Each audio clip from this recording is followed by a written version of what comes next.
Why a animation versus a live action Star Wars? Well, the Clone Wars are basically a footnote in the saga of Anakin Skywalker. Excuse me. The Clone Wars are basically a footnote in the saga of Anakin Skywalker.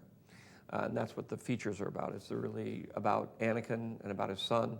And it's very narrow focused. And it's about his descent into the dark side. I wanted to do something, when I was doing episode 3, I wanted to do something that involved the Clone Wars. I was disappointed I didn't get to make a movie about the Clone Wars because it doesn't have anything to do with Anakin Skywalker, really, except he becomes friends with Obi-Wan. So we decided to do a little animated show for Cartoon Network with very talented animator Gindi.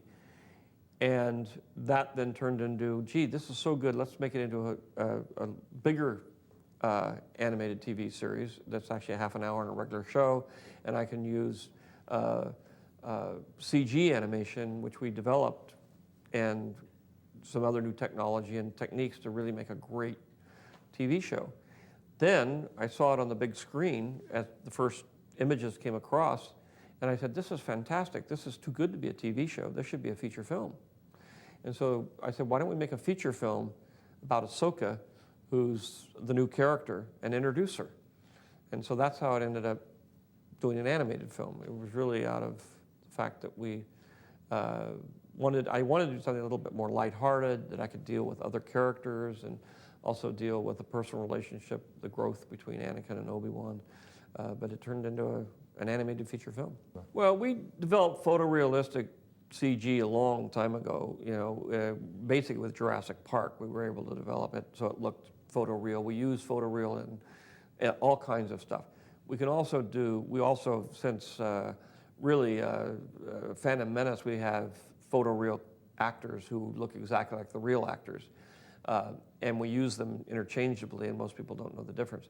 They don't act.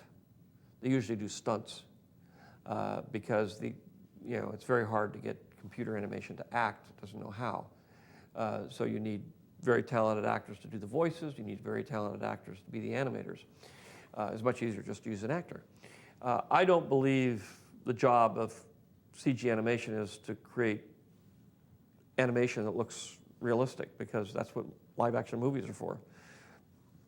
The charm of an animated film is the fact that it's done in a particular style, an artistic style. In this case, we went retro into the 50s and 60s and used the style of Jerry Anderson, who did a TV series during that period called Thunderbirds. And they were marionettes.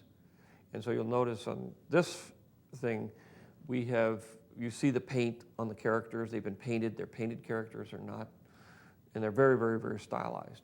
And I think that's what animation does best. It's the thing that it can do that live action can't do.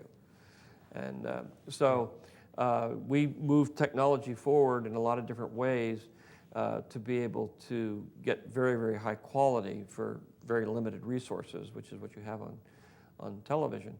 But at the same time, it turned out so great that when I saw it for the first time on the big screen, I said, this is brilliant. I mean, we could make a feature out of this.